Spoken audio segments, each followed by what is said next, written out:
విద్యార్థులు విద్యార్థులు అక్రమంగా మేనేజ్ చేస్తున్నారు. ఉస్మానియా యూనివర్సిటీలో పోలీసులు ఉండాలి.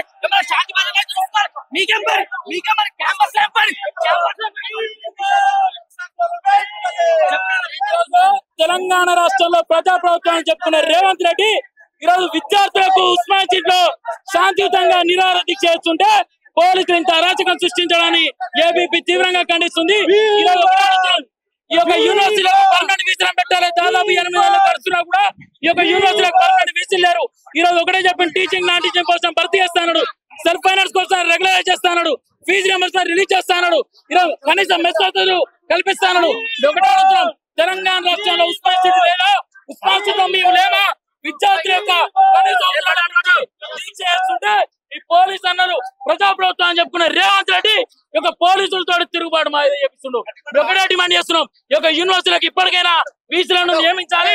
తెలంగాణ రాష్ట్రంలో టీచింగ్ నాన్ టీచింగ్ కోసం భర్తీ చేయాలి. తెలంగాణ రాష్ట్రంలో ఈ పోలీసు అన్నారు ఏ రోజు పైచాచిక విధానం